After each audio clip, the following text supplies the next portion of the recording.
দর্শক, কদিন পরেই বাজারে আসবে সাতক্ষীরার আম। এ বিষয়ে আরো খবর জানাতে সরাসরি যুক্ত হচ্ছেন সহকর্মী আমিনা বিলকিস ময়না। ময়না, সাতক্ষীরায় বেশ কয়েকটি উন্নত প্রজাতির আমের ফলন হয় আমরা জানি। এবারে সবকিছু মিলিয়ে উৎপাদন কেমন দেখছেন, কি বলছেন আম চাষিরা?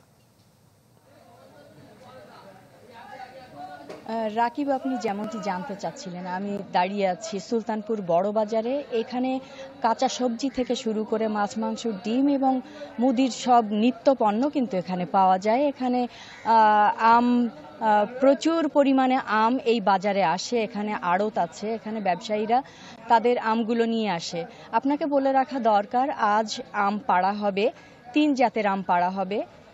গোপালভোগ, গোলাপ খাস এবং সরিষা খাস, এই 3 জাতের আম পাড়া হবে। দুপুরের পর থেকে শুরু হবে এবং এটা বিকেল নাগাদ এই বাজারে চলে আসবে। তখন কিন্তু এখন যেমন ক্রেতা শূন্য বা এখানে মানুষ শূন্য দেখা যাচ্ছে, কিন্তু তখন ক্রেতা বিক্রেতার এত বেশি ভিড় হবে যে এখানে তীর ধারণের জায়গা থাকবে না এবং দাঁড়িয়ে স্বাভাবিকভাবে কথা বলা যাবে না।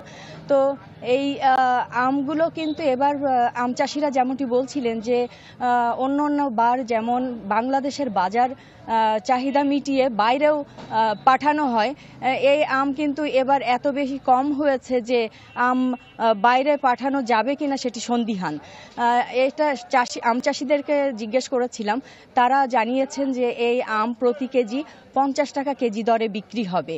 তো এই আম এত কম হওয়ার কারণ হচ্ছে যে শুঁয়োপোকার মড়ক লেগেছিল কোনো কোনো অঞ্চলে, সে কারণে কিন্তু এবার আমের পরিমাণটা কম। তবে কৃষির অর্থনীতিতে আম ফল কিন্তু অন্য মাত্রা যুক্ত করেছে।